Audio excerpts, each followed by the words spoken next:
Hello, and welcome back to another episode of Minority Reports podcast and digital series. I am your host, Mona Sheikh. You guys, what is happening? It is TGIF. It's Friday.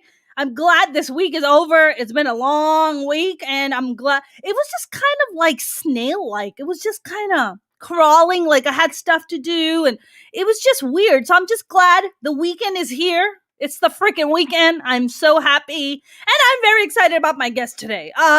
Because this guest is not just a guest. She's become a really, really good friend, and I consider her a dear friend. Her story is amazing, and I want her to come on and talk to us about her story. But this person, came from India, got an engineering degree, is like highly accomplished, and was just like, you know what? That's not good enough in life. Let me also do stand-up comedy and be actually really good at it. So I'm gonna introduce her, and we're gonna hear from her. My very talented friend, Mansi Mehra. How are you? Hi! Yay! So nice to see you. I was saying before we started that how fabulous your hair looked. Oh, thank you. And I think, like I said, I have to keep up with Mona. So keeping up with the Sheikh. Keeping up with the Sheikh, baby. It's funny because anytime I have guests or friends come over, they're like, oh my God, Mona, you always have your nails done and your hair and your makeup. I'm like, yeah, this is the only time I don't feel like garbage about myself. So I just try to put in an effort. Because during the pandemic, dude, everybody's like walking around in sweatpants and pajamas. Nobody wants to dress up. You don't want to know what I'm wearing down, I'm wearing slippers, so just saying. Slippers is fine. I thought if you were like sitting in your chuddi or something, then I'd be like, oh. That's also possible. This is just my shirt and jacket, and that's about it. You're like, I'm free balling below. I have the fan blowing to keep me cold. Very much possible. Pandemic is possible. I wore this, I was like, who's going to wear this? And I was like, no, I think I'd rather look sophisticated. From the top. No, you look fantastic. So, Mansi, you and I have been friends for a little bit. You've done a ton of of Minority Report shows, and it's always a pleasure having you, and you always do such a great job at them. I want to actually kind of go back into your story about, you were born and raised in Delhi, and you've had a very interesting life. Like you are very much a self-made woman. I mean, you were, in in Delhi, and you didn't really have a pretty big support system. So tell me about like how you even ended up in America. I think that was accident. I swear to God, it was accident. Well, I was, my dad was in the army, so I've like traveled all over India, and I've been, my parents are from Delhi, but I've traveled all over India for my studies. And after that, last stop that I made was in Mumbai. And that's where I was working with the multinational company, where things went downhill and wasn't really good. It wasn't a good experience. But with that, what happened was somebody from that company had challenged me that he will throw me out of the company. And I said, and that was the year of 2008, the recession year. So he said, if I throw you out, nobody's going to even take you back because there's no point. Like they're not going to be hiring. It's, recession going on. So I told him, I said, you know what? That's fine. Let's see who wins this. And he was my boss. And I said, you know what? I don't know. I'm fairly new to corporate world. So what am I going to do? And I said, do or die. So either I'm going to be at a place where you wanted to go and you were never able to make it, or I'll be out of the company if you win. Well, so what was his problem? Why was he threatening to throw you out? There was a lot of, I think he had some issues with, North Indians working in Mumbai. A lot of people come up with this prejudice. You know how it is, like immigrants coming and working in America, similarly North Indians coming to work in Mumbai. There are these issues all the time. And like Pakistanis working in India, they always have these issues, right? Whenever you're not from that spot, even within Delhi, even if you are in North India, and they'll be like, oh, now you're not from this space. Like, come on. Yeah, so that kind of mentality he came with, and also a woman really taking charge of things, and he just couldn't take it. So, and knowing myself, I mean, honestly, at that time, I didn't know myself that well that, I'll be behaving this way, but I realized that I was pretty strong-headed. I said, you know what, let's take it. And 10 months, I just worked my ass off at work, as well as worked my ass off getting admission in America. And I said, I don't know what it is like. I have no idea what's on the other side of the globe, but we'll Yeah. take a chance. And I I mean, did. and so you're at this company and he's like, I'm gonna throw you out, and you're like, all right, fucking challenge accepted, fucker. Bring it. I really wish he's listening to this because I went back and checked. I checked on him. I found out he was demoted and he was, the team was taken away from him. It was like, Right, because he sounds like a horrible leader. yeah, he was. And then I think over the period of time, it was just not me. There were so many other females who had complained about him. So it kind of, bit him back. So I feel sad for the other people or, people who didn't raise their concerns. I think it's important for women to just voice their concerns and just not be, just taking bullshit. Yeah. I mean, Mansi, you and I come from Pakistan, you come from India. Our cultures really forbid and it really discourage and even punish women for speaking up when they do. Like he was holding repercussions against you. He was like, you speak up and you complain, you're going to be out of a fucking job in the middle of a recession. Like, what a piece of shit. Yes. And that's what I think he had a misconception. Maybe he had seen women like that, she's going to shut down as well. Subservient. He came across the wrong one. So yes, he fucking did, fucker. So you're working your ass off for 10 months, and then you're simultaneously also applying for jobs in the US? Not just jobs. I was applying for jobs in India. I was preparing for CAT for MBA in India. I was working my ass off to make sure that I sustain in the company just for the time being so that, I don't lose my job and then look for the next step. I rather sustain in the company while he's trying to make up a plan to kick me out. And in the meantime, I was applying. I gave my GRE. I gave my TOEFL exam. I studied for everything so that I can come to US and I didn't know what to expect, because I was well qualified. I had good certifications. I was Microsoft certified, all that good stuff. Yeah. Still, I wasn't sure what kind of ability I have, or are my credentials good? Hey Tim. So yeah, I wasn't sure. But then end of the day, when I had applied to 6 universities, Mona, and you will not believe, out of 6, 5 of them admitted me, and 2 of them gave me scholarships. Wow, like full paid scholarships.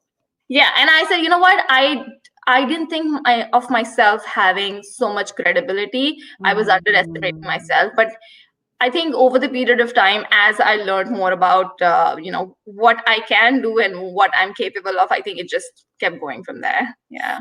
Where do you think that comes from, Mansi? That kind of low self-esteem, I guess maybe you can call it, or not giving yourself credit. What do you think? Is that cultural? Is that familial? Is that kind of family you grew up in? Where does that come from? All of it. It's a mix of all of it. It's a mix of background you come from. It's a mix of culture. A lot of the times, especially in engineering, it's so sad to see even today. Forget about, I'm not even talking about 90s and 2000. I'm talking 2021.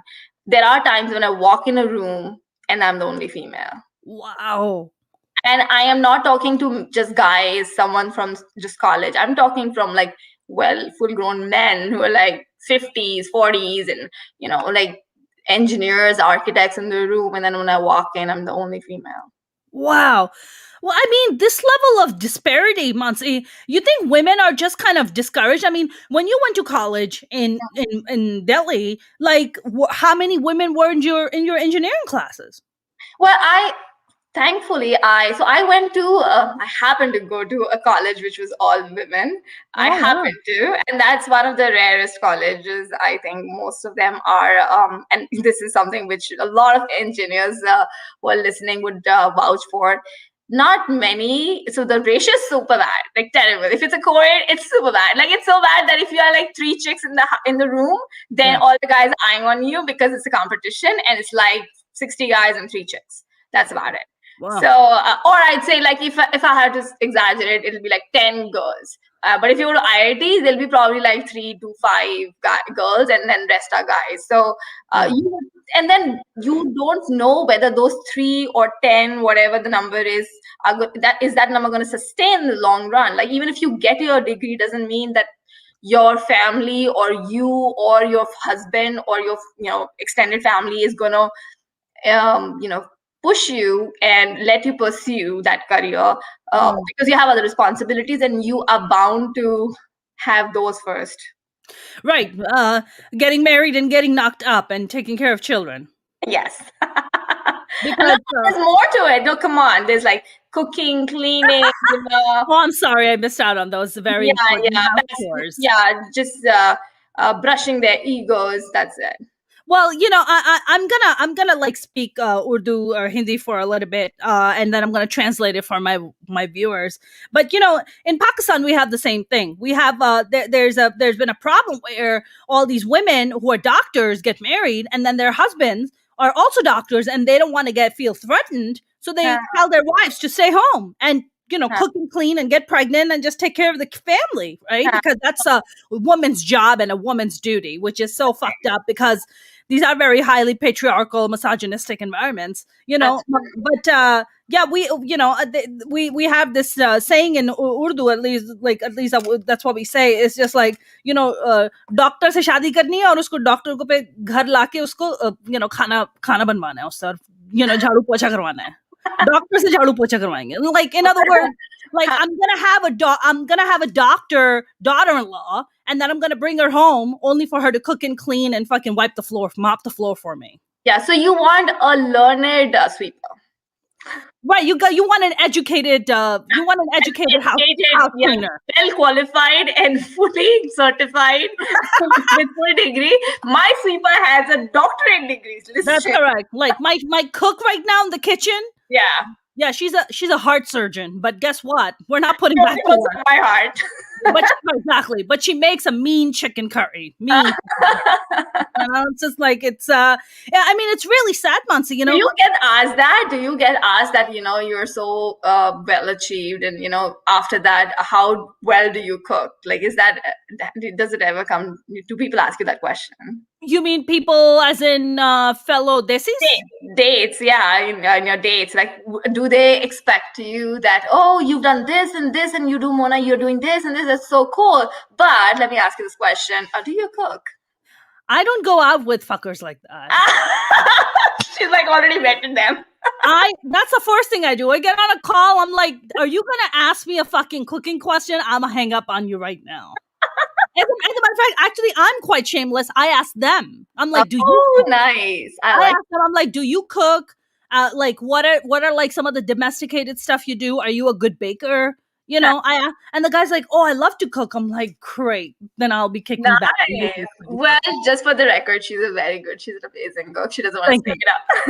But she is. I do love to cook. It's true. I cooking for me is relaxing, but I don't really. Have you been asked that? Like, have you been on dates or talking to guys and they're like, can you cook? I get asked obnoxious questions all the time. Yeah, like not just cooking. There's like so many of them. First time I remember there was one guy who asked me the first question. Are these Indian guys? Are these white guys? Who are they? Indian guys. Okay. They would ask me. There's one guy who directly asked like, okay, what's your visa status? I'm like, excuse me. Visa status? Yeah. Then there's another trick to it. Then you ask, if you don't want to ask straight up, they'll be like, okay, so how long have you been in the country? Okay, so how long have you been working? So how long have you been staying in LA? And then where have you been working? And what have you been working? And how much have you studied? With all those characteristics, once you know that, you kind of understand where they are, if they are in the visa process or not, or what if they are a citizen or not. Right. So it's a trick. I once dated this Pakistani guy. He's a producer. He was an idiot. He's also a fucking drug addict and alcoholic, but that's besides the point. And I remember when I was dating him, he was kind of a little bit on the shorter side. At least in the beginning we got along. He was all right looking. He wasn't like a hottie or anything. And he couldn't believe that I was interested in dating him. So he kept asking me if I needed a citizenship. And I was like, your low self-esteem is dictating this question right now?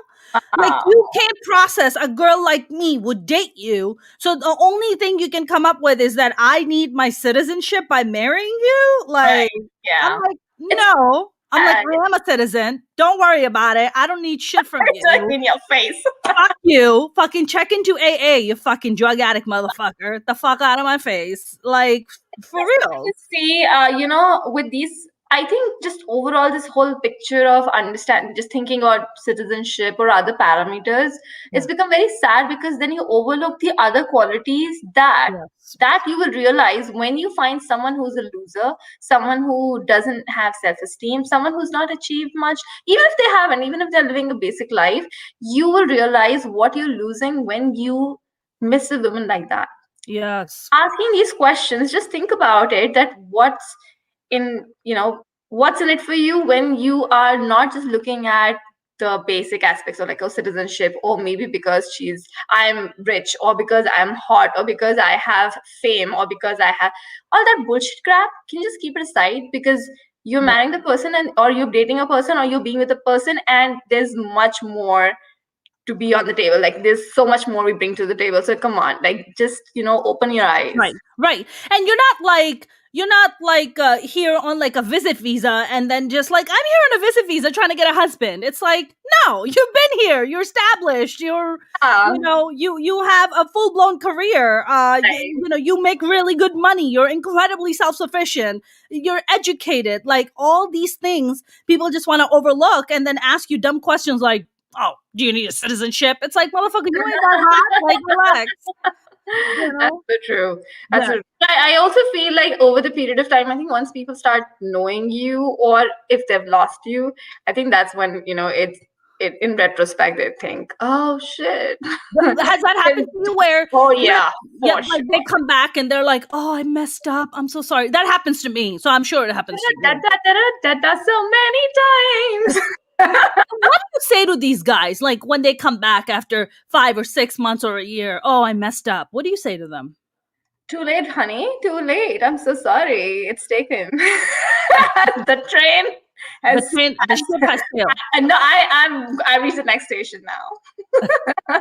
I mean, you know what's interesting, Mansi, is that these guys will probably repeat that same pattern with another woman because their their mentality is as such that they only think of, there's a lot of men out there, right? Sadly, I have dated a few of them, who think that women are just out there to get your money. They're out there to just take from you, to just like leave, like they want to marry you, take half your shit, and then tell you to fuck off. And it's like, if you can't differentiate a good woman from a gold digger, that's on you. That's not my problem. I'm not. I want a partner, not a project. So if you're a fucking project, I gotta go.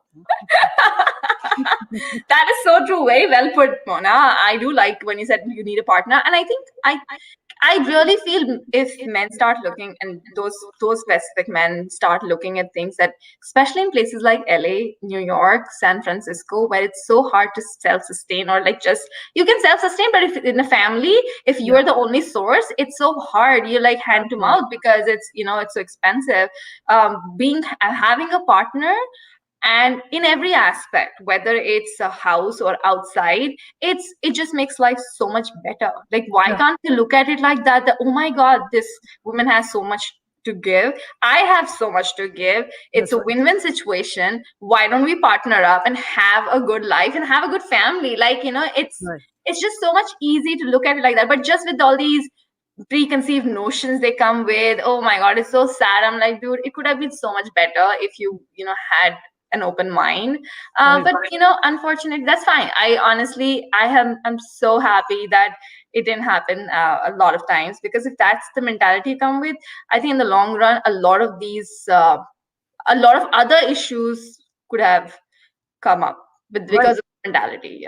Right. I mean, sooner or later, shit is gonna hit the fan. Sooner or later. Yeah. Right? Because that's the kind of mentality you always live in, right? Yeah.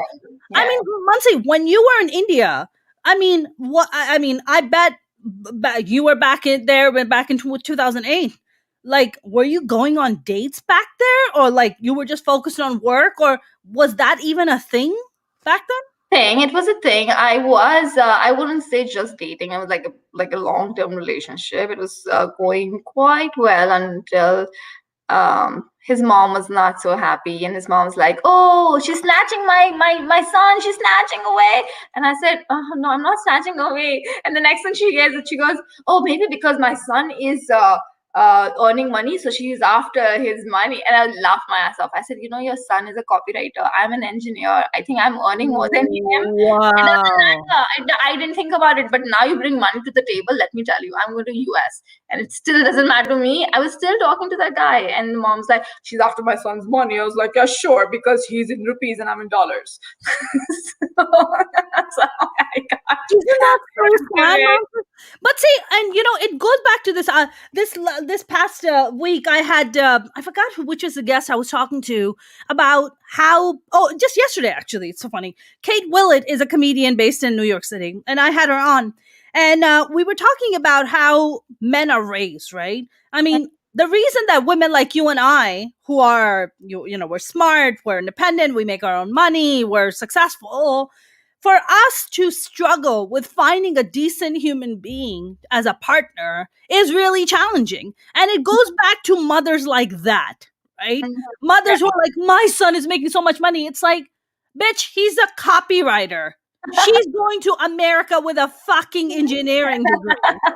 Are you what kind of crack are you smoking? Like, what is wrong with you, right? But it's that kind of mentality where the mothers are not raising their sons well. They're not. This is a problem globally, where they're teaching their sons to be like, oh, you are the fucking king of whatever, right?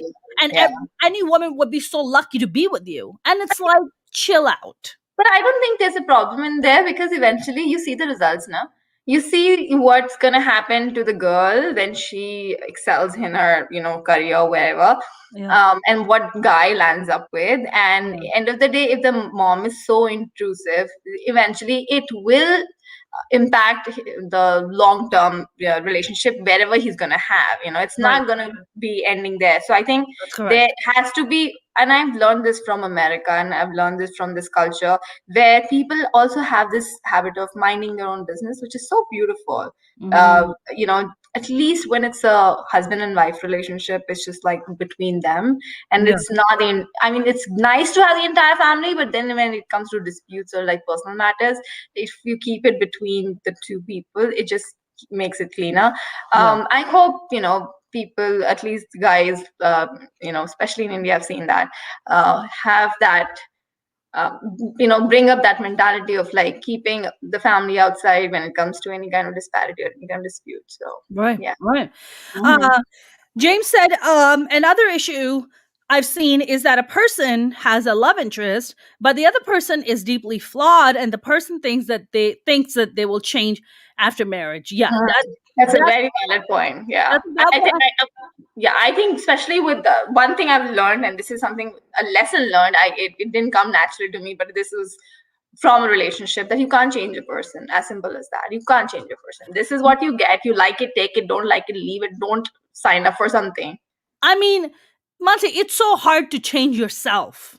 Oh yeah. How could you put that on somebody else to be like, I need you to change because this version of you is not entirely making me happy. So I need you to adjust. Statement. It's not a project that I want to take up. It's a partnership. It's not a project I want to. You have drug addictions, I gotta go. You got mama problems, I gotta go. You got trauma you don't want to resolve, I gotta go. You're a drug addict, I gotta go. Alcoholic, I gotta go, man. It's not my problem, Yeah.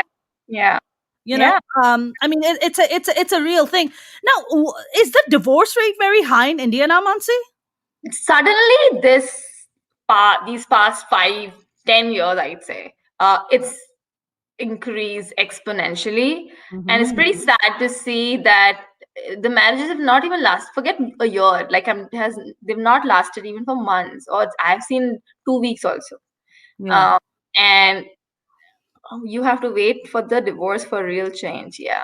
So it's exponentially increased, and it's pretty much adapted what's been happening in the West. So it's no longer like the traditional Indian marriage, like people can't stand each other and just get divorced.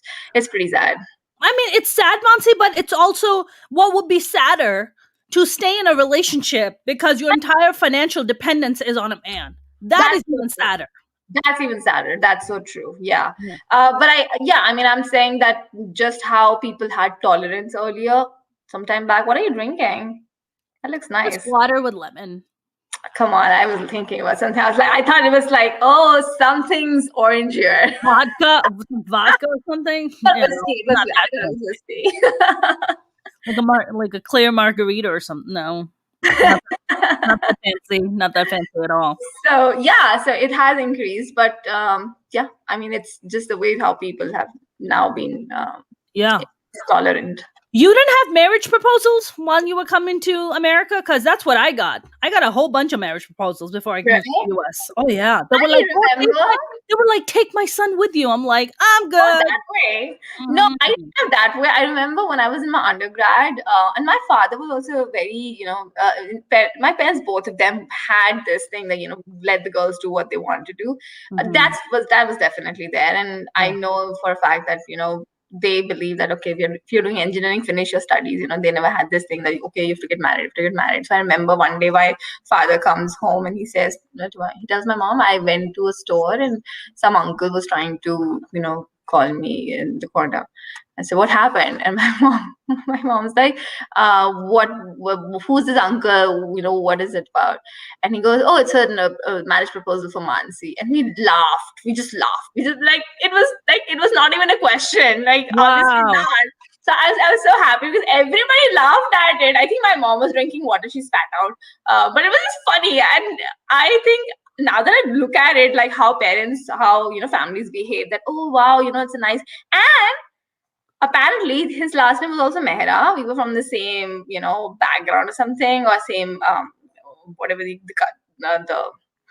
whatever you call it, same last name. And this guy was both the brothers. I think they said they were two brothers, and they both were in America. And that's when I was doing undergrad. There was no plan of coming to America.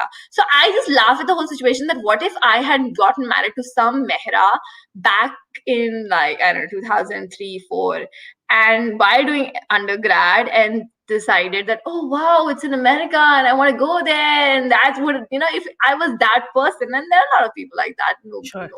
so, it would have been such a different life. And now having your own You probably won't be doing platform. stand-up, Monty. You probably won't be doing stand-up comedy. Of course, you're talking stand-up. I won't be an engineer.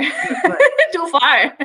I might be a good cook, or maybe not. I don't know. Probably just burning the house down. You're like, I want to do engineering. Yes, that's possible. Man, isn't that sad though, Mansi? Sometimes when you and I are pretty notorious for doing South Asian gigs, right? Whether it be emceeing events and stuff like that. And one of the key things I always notice is these beautiful ladies, gorgeous women, married to some ugly ass people. And you're like, yo, this dude is fucking ugly. Do you fuck him with the paper bag on his head? Cause this motherfucker is ugly. And then you're like, oh, you're beautiful. You were young. So he went back to Pakistan, or would they like go back to India and find like the hottest chick they can get their hands on, and then bring her here and then just keep her as like a trophy wife or whatever, knock her up, let her have multiple children, and just have her under their thumbs, and like that's it. That's the thing. Now, I'm not saying that's for everybody, but that seems to be a trend that I've seen. Because I see some beautiful ladies, and I asked one of them. I saw her, and I saw her husband, and I almost vomited in my mouth.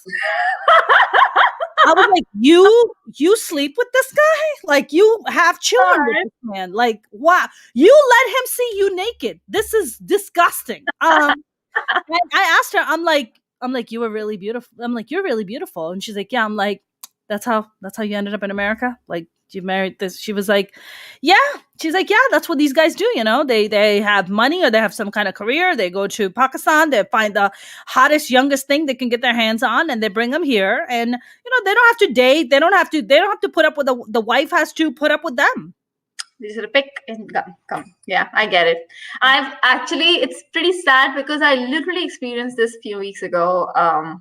It's really sad to say this, but unfortunately, I have seen in my circle where I ask the person, "Hey, what were you up to? Were you laughing? Were you playing?" Laughing the way you're setting it up. I don't know why I'm cracking up with this. Say it is so sad. Literally, I asked the guy. He's a good friend of mine, and I'm sorry if I'm busting the bubble, but I really didn't like, and I don't give a shit. I asked him, "What are you up to?" And he goes, "Oh, I'm going to India." And I was like, "Oh, why? How come? Like, it's COVID. What are you up to? Why are you going to India?" He goes, "Oh, well, it's so lonely here, and I'm not able to find a girl over here, so I'm going to get a wife in India." I was like, "Is what?" It's like, are you buying a car? Like, I'm going to the store. That's exactly what he's doing. What the fudge? Like, I want to go to India and get a guy. Like, I just buy a guy? Like, just go and pick up a guy and just come here. It's like so sad. And then obviously you hear this less when a girl says like, I'm going to go to India and get a guy. Yeah. But I've seen so often that it's a thing and it's normal. Why is it so normal that, you just tell, you know what, I'm going to go. You couldn't find a girl in your premise or in America, but you think that obviously I'll have definitely someone in India and I'll be able to find a girl.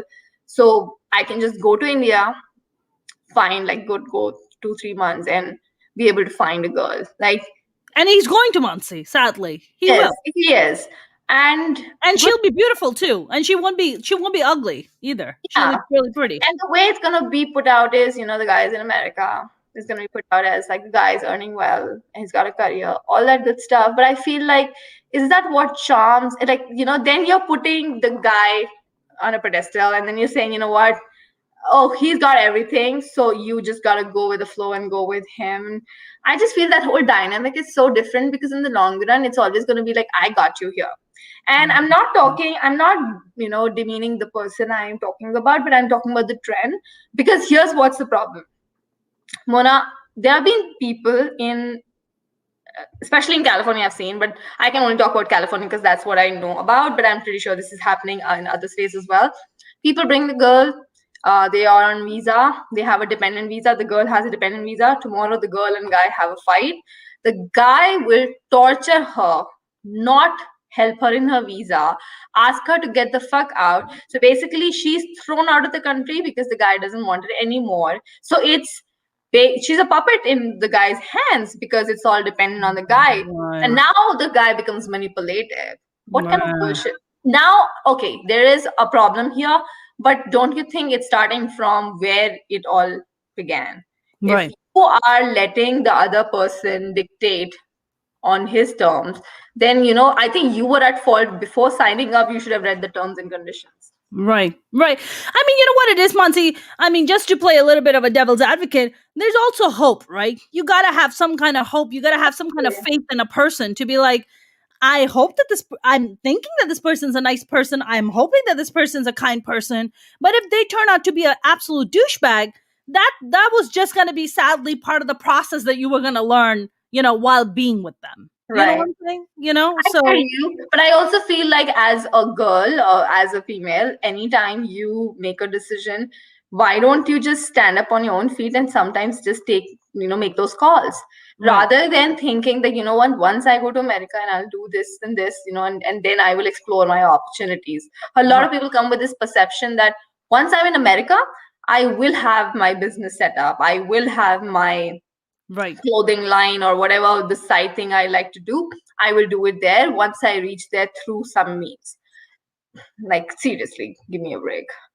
Yeah. I mean, but you know what it is, Mansi? Like, not a lot of women, people don't always think like that, for some women. And also for women, it's, when you're being dumbed down at home to be like, you're a woman, like your entire job, right, is to like get married and have kids, and all that stuff comes later. Just do it later, I think in your instance and my instance, and I don't know how comfortable you are about talking about this. I mean, but look, I mean, I grew up with boys. Like, I have 4 older brothers. I mean, I was raised like a son. I wasn't necessarily raised like a daughter so much, you know. I wasn't raised to be like, you're gonna get married one day. That was never really part of the conversation for us. It was all about get educated and then we'll see where the fuck things happen, right? Right. And I feel like also because I grew up with a father who was, you know, as independent as he pushed me to be, he was also, you know, I guess not very emotionally dependent because he was pretty emotionally unavailable. He had tremendous demons of his own. Which, in retrospect, might have worked in your favor in the long run because you are very independent and you are not dependent on any of those people. I feel like you Right. drive your own thing all the time, whether it's a show or it's, you know, anything you do in your life. I think you've been very self-driven because of the same reason. Yes, and you know what it is, Mansi? As much of as the positive as it is, it also is a double-edged sword, right? That I is recently read this quote. It said extreme independence is a form of trauma. And I yeah, 100% agree with that, right? yeah, For yeah. us to be able to open ourselves and make ourselves vulnerable to a man, it's fucking hard. It's Right. really hard because Yeah. we never really had, at least I hadn't had men I could really just depend on. I always That's had to true. rely on myself. So now Yeah. when it comes to intimate relationships, it becomes a challenge. It becomes this power struggle, right? Where the Wow. man is like, I want to take care of you. And I'm like, no, fuck off. I don't want you to take care of me. Actually, I think I've also seen this pattern that, you know, when it comes, somebody told me, one of my very good friends, she said, if he wants to hold your bag, let him do that. Right. I can pick my bag myself. And That's she goes, no, that's what you don't do. You fucking let them pick the bag. I was like, yeah. I mean, it's very light. It's not that heavy. And she goes, That's no, right. just let them pick the bag. I was like, all right, fine, just pick the bag. I have noticed, Mansi, that if I'm dating a guy and if I'm carrying bags and he doesn't offer, that's a huge red flag for me. Oh, wow. Well, Huge red flag. learned this also in America when I saw, you know, it's not an Indian thing, but I think in America, you know, chivalry is obviously, you know, you open the door, you hold the door, you pull the chair. There's like so many these different, you know, very nice etiquettes I've seen where people, you know, are they tend to be chivalrous at least in the beginning, but in India I don't think that's a thing. So like they'll just come and sit and I'm like, all right, you sit there. Really? Yeah, there's not this is not a thing. I'm not saying all of India. I can't speak to like the entire Of country, course not. but I'm just talking in general. It's not surprising if it doesn't happen. Like you're Mm. not really expected. This doesn't come naturally to them unless they've seen it in movies and they are kind of imitating the West. That's when it happens. But to be honest, it's not something very. It's not second nature to them. Yeah. So if you go on a date with a guy in India, he's not gonna ask you like, "Hey, where would you like to go eat? Let me make reservations." And you wait for like no, like he's not doing any of that. I think, well, it's been a while that I now, you know, I've been living here for a while now, but I at least remember there was a time there used to be no reservations. Like, you know, we just walk in and the guy would be like, okay, we'll just go to any other place. Now I definitely have seen people, you know, with the whole style of having those, you know, making some date plans or reservations, with especially with these reality TV shows and all these, you know, it's just pumped up people and say, okay, we'll do this way and this way. They've given ideas to people, but in general, after, I'm pretty sure, and this I'm sure, like any Indian wife who's now already married, you know, been with a guy for a while, I can guarantee no guy really pulls a chair. Nobody really cares. It's not like a thing that if I go out, I gotta hold her bag and open the door for her. There's no such thing. What about holding hands in public? Mansi, that makes me so sad. I can produce babies. Come on. I know. I mean, yeah, you can put your ovaries to work, but hold my fucking bag. No, in India, it's considered if you hold hands, it might actually end up producing a baby as well. So just Oh, I didn't know that. I didn't know that was a. I didn't know your ovaries get stimulated. Yeah, just by holding hands. I was not aware of that. I did not know that position of the Kama Sutra. That's a different kind of position that they always refer to. That's the safest one. Yeah, that's the safest, and yet you still get pregnant. So, In other words, no position is safe. It's safe. No position is safe.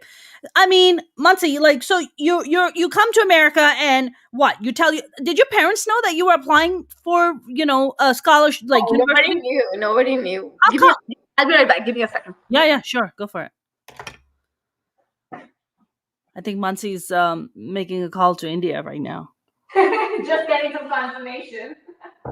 She's Mansi's are you getting water, Mansi? Get some vodka. Get some vodka, you said? Get some margarita. No, I am trying to see if my charger, why my charger is not working. It's not charging my. Oh no! Yeah. Is the phone gonna die as we speak? No, it's my laptop, and I don't know why. It's supposed to be charging. It was working well just now, and suddenly it stopped. I think your laptop might be a dude. It doesn't like all this conversation. That could be possible. Very, very possible. So why did your parents not know that you were coming to America? I mean, that's a big deal. They didn't know that I was applying. They didn't know that I had a plan. But eventually, when I told them that I have a passport required, like I didn't own a passport, and none of the family members had a passport at that time because we never traveled abroad and there was no need. Right. So it was the first time I had to go and apply for a passport, and I think that's when the whole thing started. And they're like, "Okay, it's really happening." And I said, "Yeah, I got the admission, and I'm going." And at that time also, I was skeptical because not skeptical, but I don't know if I was scared of anything or if I was paranoid about the situation in America. Like, I came with $1,000 in my pocket. And right. I said, you know what, that's going to be my first month's rent and everything included. So basically, day two, I land. Day two, I find the place to stay and, set like whatever temporary place I have. And then I find a job. I got to do that because I'll be hand to mouth in like a month. I mean, yeah. So that's what I had, decided to come. Which university did you go to? I went to USC. You went to USC. And when you go to USC, was that a full scholarship for you or no? That one was not. But I think it was the other one. I think it was Drexel and Rochester, which were giving me the scholarship. Yeah. There we go. So why it doesn't give to masters? It gives to PhD. So I was told that we don't give to anybody. I was like, all right. Well, yeah, because you were coming for your master's, correct? Right. I was coming for my master's. Right, because you had already done your undergrad there. Right. Why didn't you take Drexel or the other one that's paying for your full scholarship? Why USC? I did some research and I said, which is the best of the 5 I received? And then one of my friends from IIT Chicago said, hands down USC. What are you talking about? And I was like, really? Is it that big of a deal? And then I ended up, yeah. And what kind of master's degree did you get from USC? Computer science. You got a computer science. Yeah. And how long did it take you to find a job once you got here? It was, actually, once I did a I straight away went from a very renowned multinational company straight up to a kitchen in a restaurant. Listen, so man, I did my thing. That's the immigrant dream, man. That's the immigrant dream right there. It was interesting to see myself one day, I didn't know how to chop. I hated kitchen. I still hate kitchen. And I was working in a kitchen and I said, you know what, to hell with it. I will figure this shit out. Like, what do you want me to do?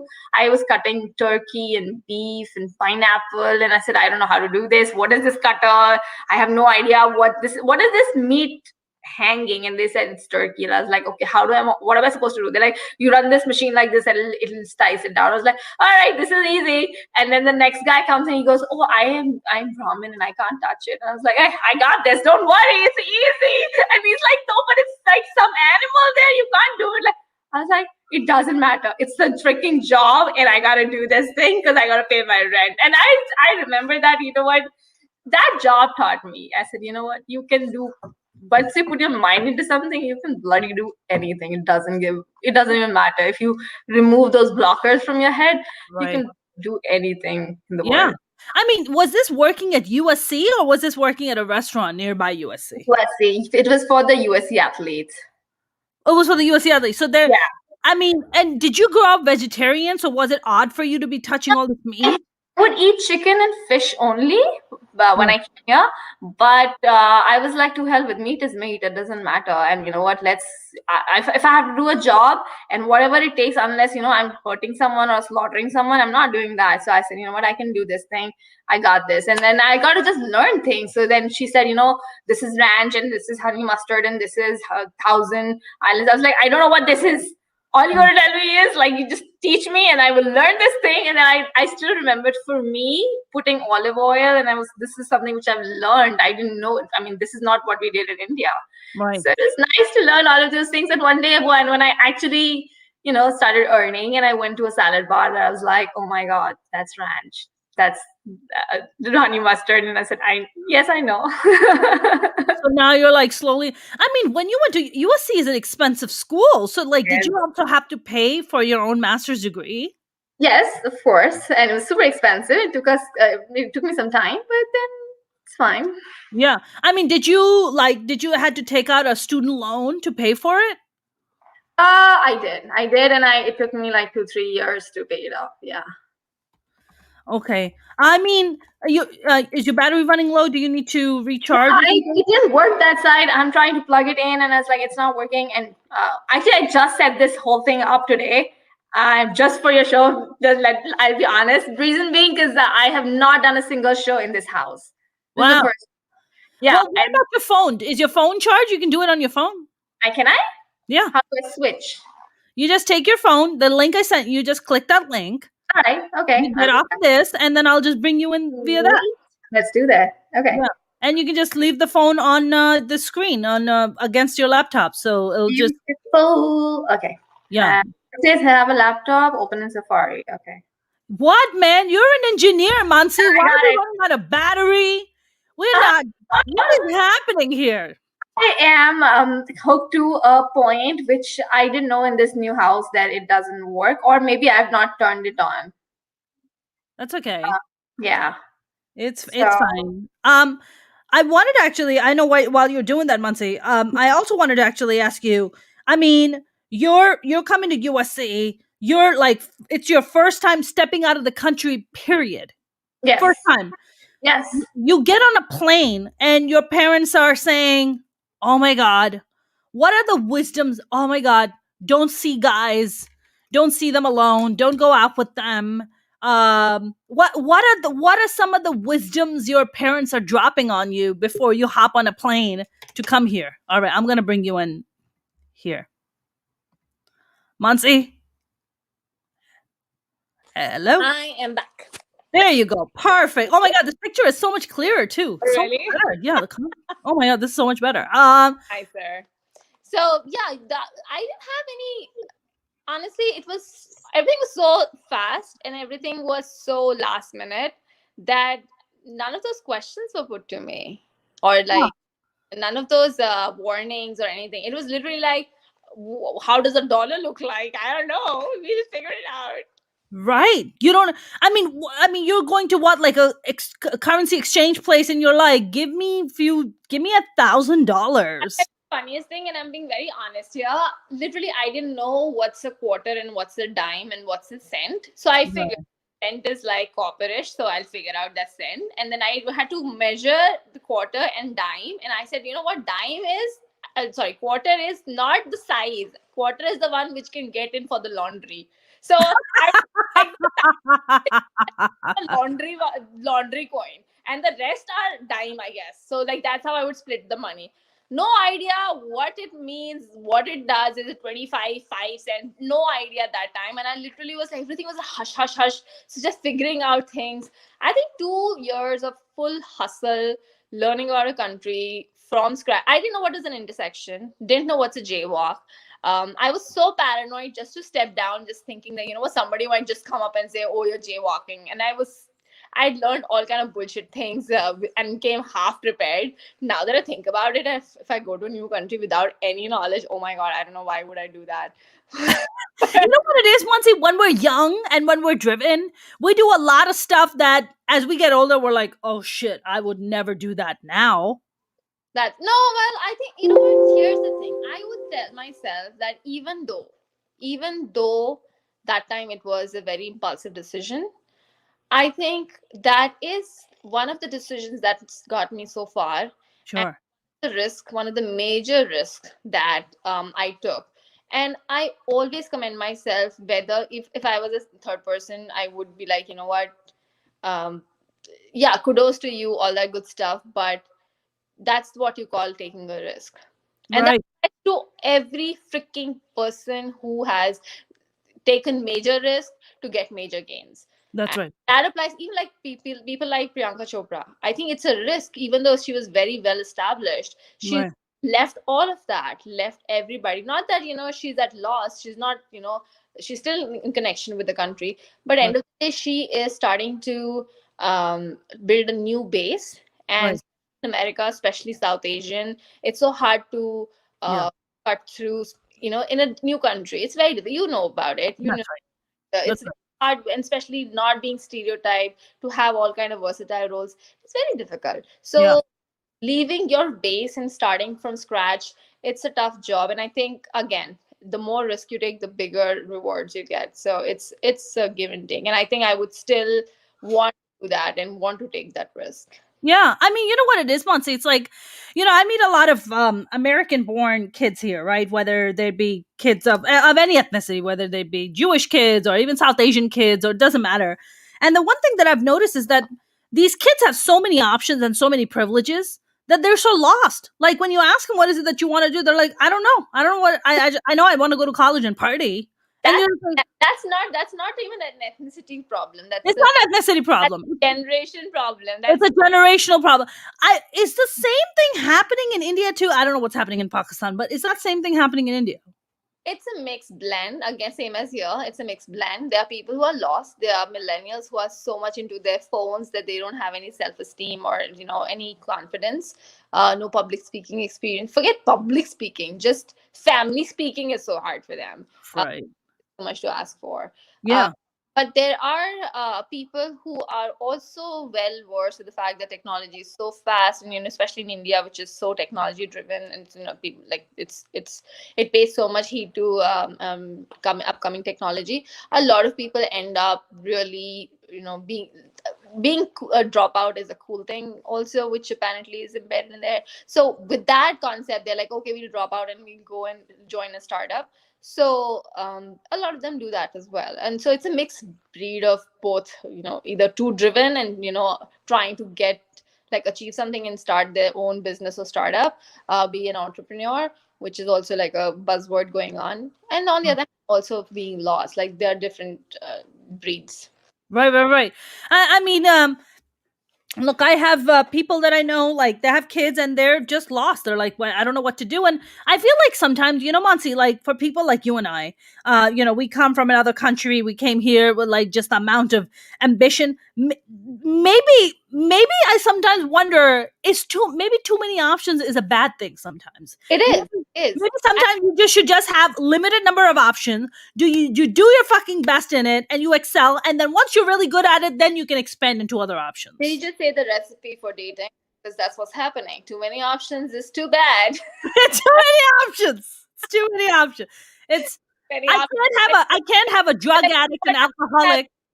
Huh? When you have limited options, you're like, oh, I only have these, whether you make it or break it, and otherwise, you'll be single for life. So then you're like, all right, I gotta get my together. Yeah. Options, you're just thinking and then just getting confused. But you know what it is, Monty? Like given the options that we have to pick from in Los Angeles in the dating world, I feel like those are limited options. Like there aren't those options where you're like somebody who's family oriented, has their shit together emotionally, financially, spiritually, age appropriate, right? Somebody who's emotionally available, somebody who wants to make a life with you. Those are incredibly limited option. Like we don't even have those options. I don't know, maybe you come across them, but I definitely fucking don't. No, that's true. But Oh, okay. If I had to talk about the privileged and not so privileged people, Yeah, I think that even if you think you're privileged and you're lucky, you might be mistaken. And if you think you're not privileged and you're unlucky, then also you could be mistaken. The reason being that if you are not so privileged, you have tried to take bets on things that you don't know or try to take risks. People like you and I, we've fallen so many times and lifted up and picked ourselves again and again that we are not anymore afraid to fall. that's right. Applies to any arena. Like even today, if like tomorrow I have a major project launch happening, it's gonna, things are gonna fail, and things are gonna blow up, and it's a major organization.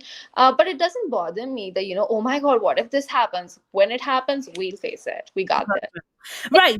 Your shows, you have shows and they have a good massive audience, plus your rapport is on it. So with all of that, you're going to be like, either I sit at home and I don't want people to judge me and I don't want people to critique me, or you're like, bullshit, I gotta go there, and if something fucking goes wrong, I will make sure that I bring it back again. For That sure. from the situation you're coming from, you've taken risk, you've fallen down, but also come back again. With privilege, that's the issue, that you never get a chance to fall, and then you're too afraid when you come to the real world. You're like, oh shit, what if I fall? Right. Yeah. Right. No, that's a very, very valid point. I think when you're being like treated with kid gloves all your life, and then all of a sudden you have to face the real world, it's daunting. It's terrifying because people like you and I, we've eaten shit for so long. Like, I'm just like, it doesn't even phase me. It's like, next, give Yeah, me the next place of turd. Like, I've been fucking there here already before. yeah, yeah. You know? Yeah. I Yesterday somebody was telling me that one of his cousin is taking some wrong steps and investing money in some wrong areas of life, and he's been, he might lose a lot of money, and it's going to impact the family, and he was like super worried about him. One, he's sitting in America, the kid is in the cousin is in what do you call, India. So he was all just well paranoid what is going to happen. And I said, you know what? Let him fall. Let him lose. Let him fail. Let him understand what failure is. And that lesson is going to stay by, will remain with him all his life when he's making decisions for other things in his life. Not that I'm saying that that's the only way, but sometimes you got to fail to be able to understand you can get up again. Right, Yeah. right. No, I 100% agree. I feel like I feel like with everything that we're talking about. I mean, when you came to America and you achieved all these amazing things, and you got yourself in USC and all that, were your parents like, "Good job, Mansi. We're so proud of you"? What was that conversation? I I think, okay, I'm not too sure about those words, but I do remember about those words. You're telling me that your parents did not say, "I am so fucking proud of you, Mansi." They No, did not use those words. I don't think, like, I think it's an Indian culture not to say it out loud. Like, that's not a thing, maybe. But I do know that they were proud of me. One thing I know, which was a witness to it, that they were proud of me, was once after I graduated, I did some funky 10-day trip out of my car, and it got published in Lean In, which is by Sheryl Sandberg. And that was one of the, I never expected my story to be published on that platform, which is a big deal in itself. And I happened to share this across my friends and my family. So somebody from India, one of my neighbor, I didn't even know her that well, she said, oh, your article we read. And I said, I don't even know you, I don't even know your name, but I think you're my neighbor. But how did you get to know about the article? And so they said, oh, your parents sent us through WhatsApp. And that's when I realized that, what, Mm. going places in a different way. So there are different ways of maybe communicating. Right, right, and you're right. I mean, in our culture, it's not very, honestly, Muncie, in my Sometimes like family, it's expected out of you, so what's the big deal? right, because you're always expected to be extraordinary. You're That, always expected to be extraordinary. So when you do stuff, you're just like, yeah, I expected that. I expected you to be extraordinary. It's funny because I asked my mom not too long ago. I asked her. I said, "Mom, what do you think of my career and like the person that I've become? Like, what are your thoughts?" And she said something to me that I never expected her to say to me. Because my mom and I have always had a very tumultuous relationship. And you know that. We've talked about it plenty. And my mom was never very encouraging of me. I think it was quite the opposite. My mom was very almost like demeaning of me. She would always say, I can't believe you're my kid. You don't look like me. You're like not very attractive. And, bullshit like that, like you grow up with. That part I don't. The last statement is so bullshit. Like, you're not attractive. Who else? Like, I've seen ugly. You're like, oh, what is wrong with you? Aw, thank you. You know what it is, Mansi? As an adult, after going through years of therapy, I figured out why she was saying those things to me. That's because I'm literally a fucking replica of my mother. Like, if you put me and my mother next to each other, we're like replicas of each other. And I think my mom was just going through such a difficult time at the time that, when she looked at me, I think when she looked at herself in the mirror, she saw ugliness, right? Because there was a lot of domestic violence in our house. There was, my father would beat the hell out of my mom. There was a lot of physical violence. And I think my mom just felt ugly. So I think when she saw me and she saw a reflection of herself, she was like, if I'm ugly, then this reflection is ugly too. Right. So this is just me as an adult. But when you're a kid, you don't understand. You're just like, you're my parent. Like, I love you. Like, why are you talking to me like this? Like, why do you think I'm ugly? I mean, for me, I thought all my childhood that I was so ugly that I had to work to be funny and to be really good in school and like do all these other things to be like, look, Ma, don't you love me? I'm amazing. I'm ugly, but I do these things, don't I? And I think as an adult, like, when I had this conversation with her, she said to me, she's like, oh, you've become extraordinary. I was like, what? She was like, you have become extraordinary, something that I never expected you to become. You have achieved things that my mind could never even fathom the things that you've achieved. Now, this is not something, Mansi, you and I know. This is not something that South Asian parent would ever fucking say. You know that. Because it's really difficult to get compliments out of South Asian parents. I'm surprised. I was super surprised. I was like, do you have a fever? Like, do you want to take a temperature? Like, what happened? Where did it come out of? Wow. What is happening? But I think for my mom, I mean, look, I'm the first person in my family to say, I love you. When we hang up the phone, or I'd be like, I love you, I miss you. And I remember the first time I said it to my mom was like, oh, what did you just say? Like, I said it to my brothers and they were like, what? Like, it was odd. It's odd. Yeah, because it's like, you don't emote, like you don't connect, and it's so needed. Like, we need to express to each other, hey, I fucking love you. Like, I miss you. You are my blood. Like, I love you. And I think that's a very big thing. What about your mom? Have you ever had that kind of an interaction with your mother on that level? I think on that level, that the most the closest one was, when my father was really battling and he was on the deathbed, and that's when I think the family really came together. It's the dark. Did he have cancer also? No. He was he had a kidney failure, which ended up with a heart attack. So, well, he had a heart attack, and then he had a kidney failure. He had a heart attack, and then he had the second heart attack. So basically, and he must have been young. He was young, right? He was young. Yeah, he was fairly young, and it was just 62. But that happened suddenly, and he passed away. But right before he passed away, I think the entire family kind of got together, and that was a very emotional moment. And I think that happened after, like, us coming together after years, I don't know, decades. Yeah. Right. I mean, would you say that you had a good relationship with your dad? It was okay. I wasn't so close to him, but it was okay. Yeah, I was like, I think I am very much along your lines, what you say, trying to say that, I have done this and I've achieved this and I've achieved this, just to get a validation, just that trophy, just to get that compliment. Right.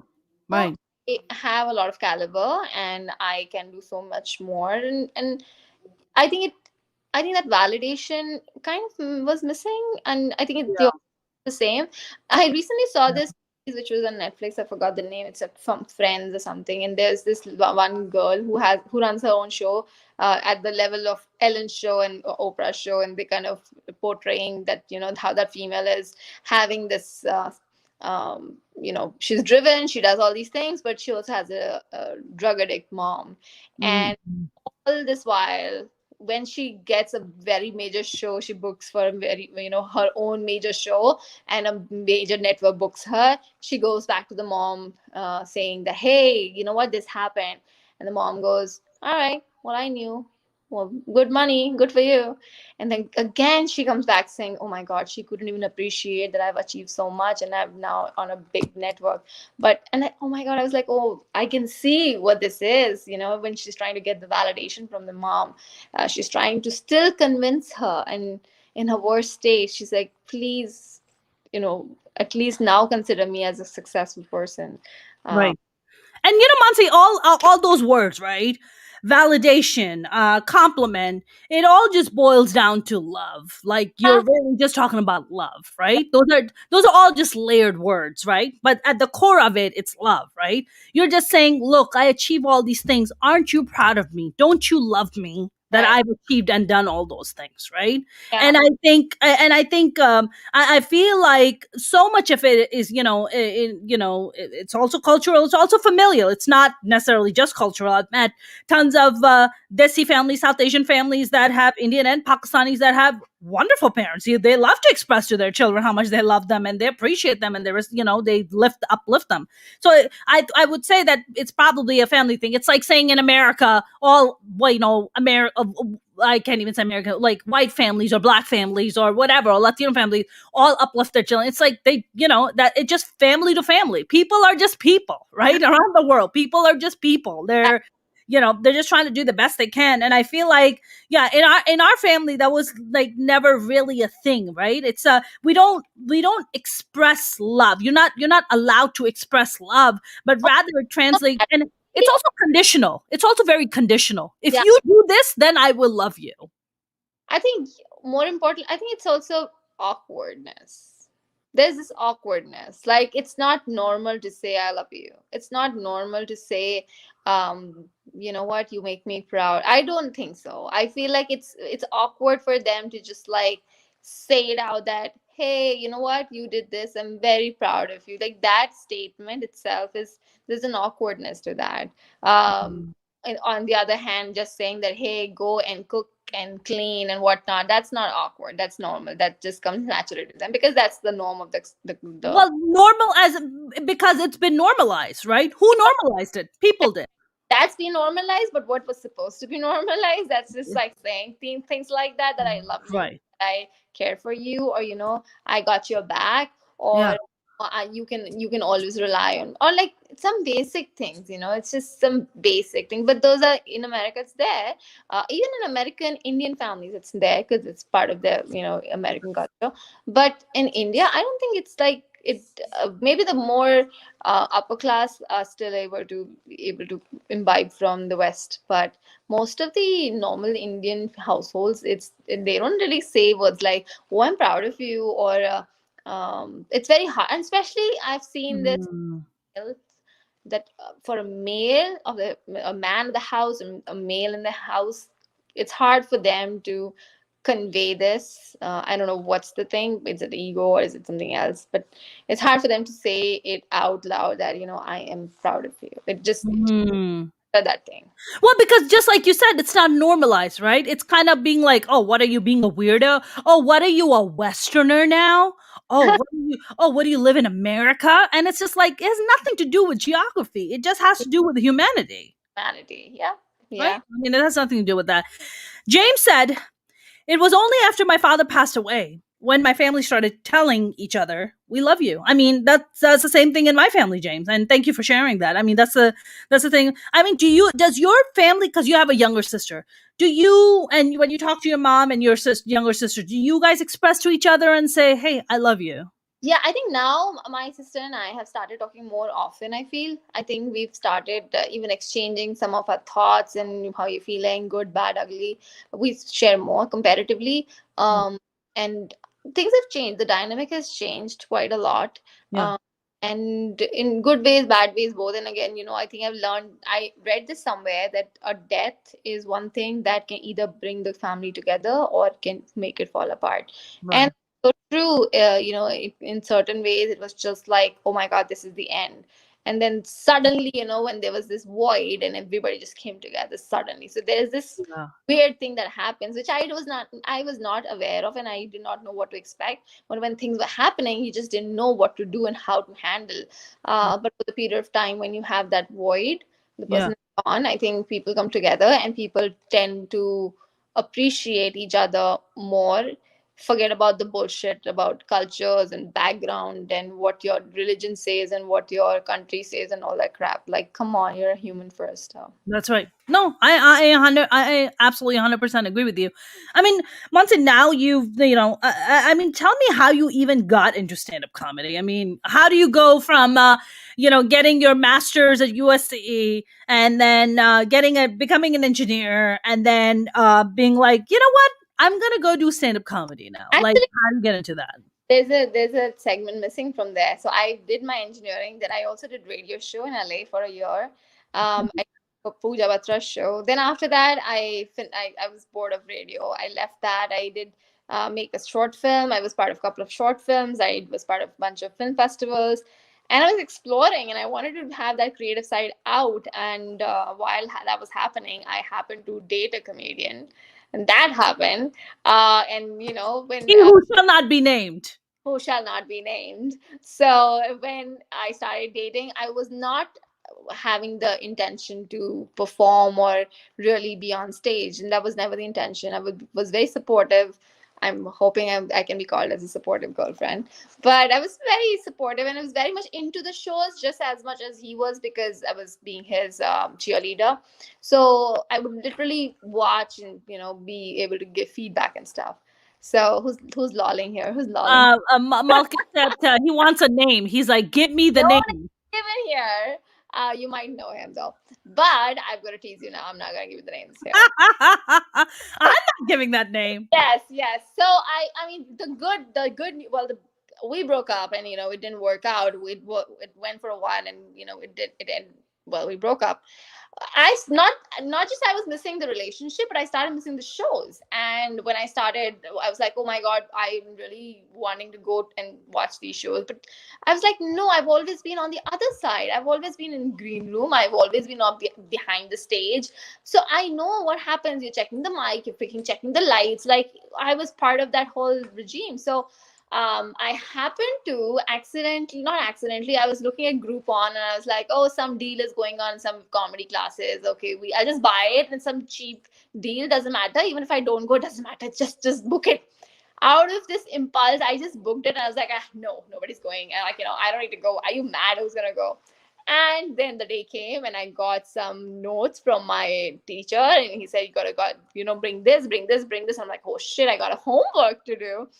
So the nerd in me is like, all right, let's just do some homework and go there and just go and take the classes. Ended up taking the classes.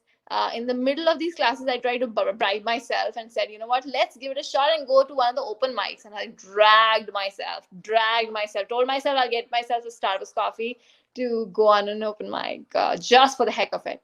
Went to Haha Club, did my open mic, came out, and I got a call from, when you sign up, you put your number in there, right? Got a call from a producer saying, I loved your content. And I was like, are you crazy?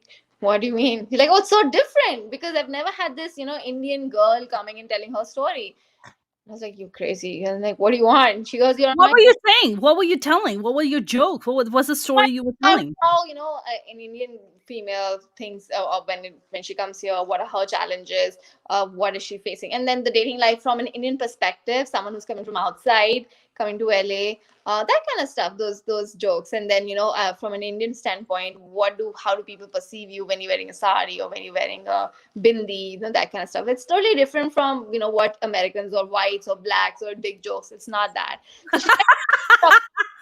Dick jokes. Dick So, jokes make the world go round, Muncie. well, that's true. Eventually everybody lands up with a dick joke. Yes, they do. Now I do.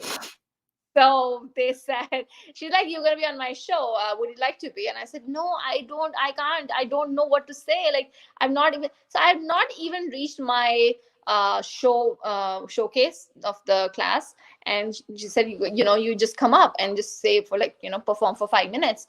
And I was like, all right. So the good thing about America is, people are very supportive. People are very genuinely nice. So I went up on stage and I said, this is my first time, guys. So just suck it up and listen to me. Because I got to say something. Even if you don't laugh, doesn't matter. It's my first time. And everybody was so supportive. They're like, yeah, Aww. that was the best. And you know what? That gave me a kick. I said, oh my God, this is something. But still, I was so paranoid and shitting in my pants. I'm like, I still have the footage and I look at it and I'm so embarrassed, so awkward. I did the whole thing and I just left. Then I did my showcase. And still, I was not planning on pursuing Mona. There was no plan to do comedy until I think around the same time, after 3 shows, 4 shows in 3, 4 months or 5 months, my father's news happened. Mm. I think that hit me hard, and that was like it's the end of life. And I was like, all right, you know what?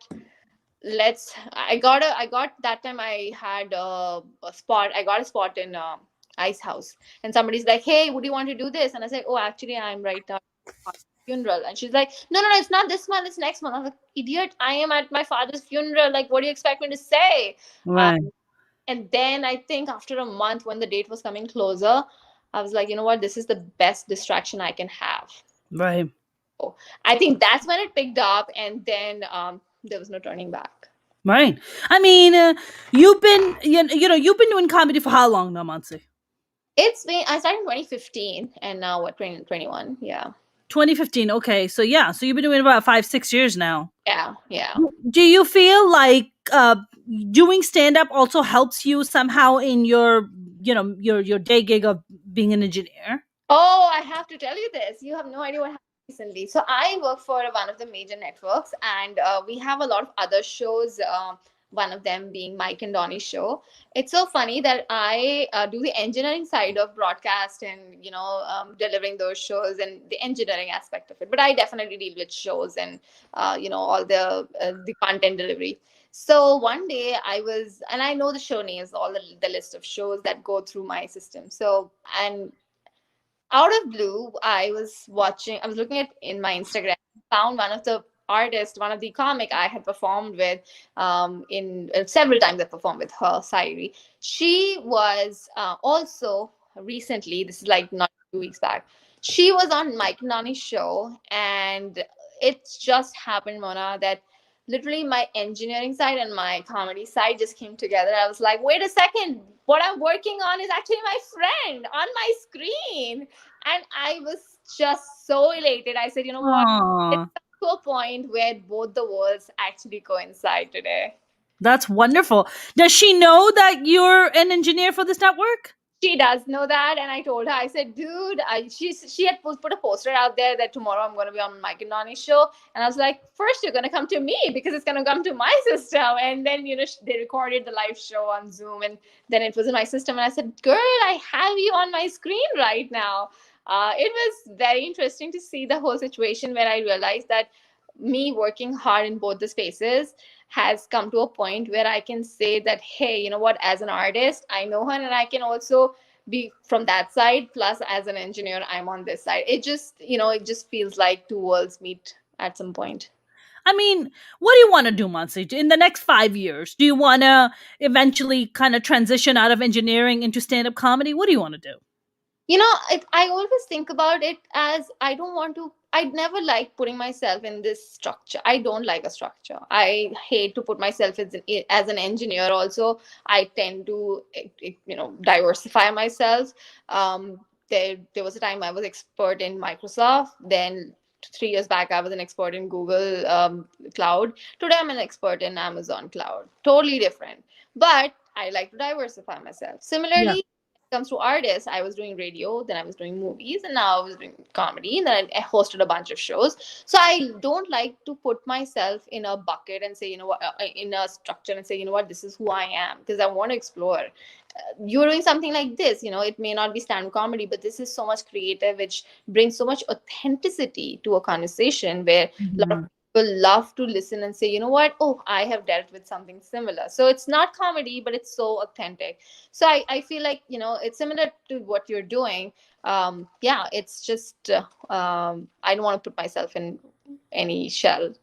Yeah. No, I mean, it's not even so much about putting yourself in a shell, but like, when you kind of, like for myself, right? Like in the next like 10 years, like let's say 5 years, 10 years, like I want to become a successful executive producer. That's what I want to do, right? That's like kind of my ultimate goal, right? And I still want to be able to do stand up and I still want to be able to do these fun things and put on shows, but I Yeah. ultimately want to be an executive producer. So I think in those terms. So I guess for you, because you have your footing in two worlds, you have a day I still want to walk like that. and you still kind of, so I wonder if you're going to be kind of, you're going to have your footing in both those worlds I for the would. next 5, 10, 15 years. I would want to. I still would want to. I do want to excel in both the worlds. But definitely, I wouldn't say they're two different worlds. Mona. There's so many times when that side of the world coincides with my other side in several aspects. Whether even if it's like public speaking to talking in an executive meeting, it all coincides. Like that same persona is helpful in both the ways. I feel. Mm. I'm Yeah, you end up actually having like how I think Sam was saying, he makes like jokes technical or like logical. It's just the way his brain functions, and that's because he's an engineer. So That's right. Samson's in engineering too, right? Yeah. I mean, it's your volume went away for a sudden. oh no, I said I can understand that. Right. No, I can totally understand that too.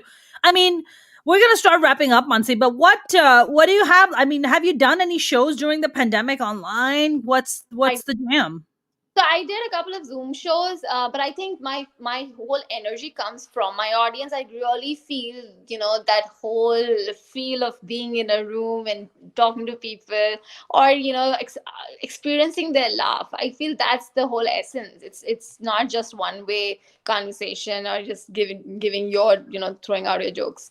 So I miss that. So I did a couple of Zoom shows, and I just didn't get a feel of it, so I stopped. Then I started a new thing with another organization where I was interviewing a lot of renowned people or COVID doctors, COVID patients, so that we can get the expertise in the house.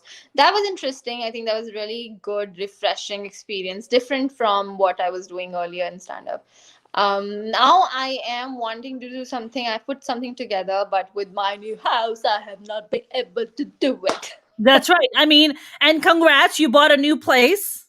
Thank you, thank you. Well, now it's official. Now that it's on the camera and recorded, it's all official. It's official, and now you don't have to worry about now you can have a guy move in with you if he doesn't have a house. That's the plan.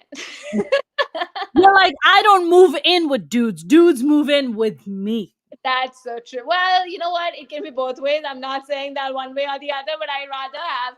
Well, you know what? When you're with a woman like that, then there's a lot in the store. So for both like us, I think people should open up their minds. Yeah. I mean, no, I mean, look, we may come in a really sweet package, but we have a little bit of thorns. But trust me, those thorns are good for you.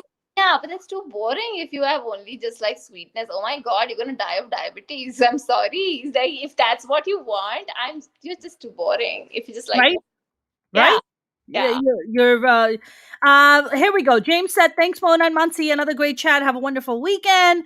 And then Malkit said, God bless all. Have a nice time. Good luck to your new adventures. Thank you very much, James and Malkit. Appreciate it. Mansi, where can people follow you? So on Instagram, it's Machhar, Machchar, which means mosquito, and I suck the blood. Then Suck the blood. then I'm so glad you said blood and not something else. I know that I had to spell it out. You know what? Like this is well, that too, but we'll talk about that in our other show. Those are separate dick jokes we do. That's for the stage. Yeah, not for this one. Then you can find me Mansi Mehra on Facebook and on YouTube, or you can just find mansimehra.com, and then all of my links will be there.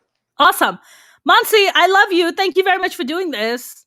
And I love you too, and thanks for having me. This is so much fun, and thanks for Same here. giving me this kick to get things sorted, because I'm so glad. It's so much good energy. This is so good. Awesome. Well, I love you, and I will talk to you soon, my friend. Love you too. Bye. Take care. Bye. Bye.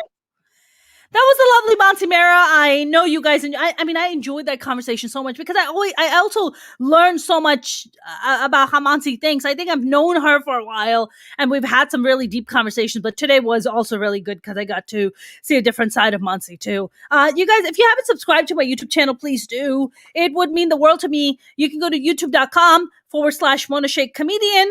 You can also follow me on TikTok and Facebook with the same Mona Sheikh Comedian. And of course, Instagram and Twitter at Mona's Comedy. Always a pleasure. Have a great weekend. I will see you on Monday. Stay safe out there. Have a good night.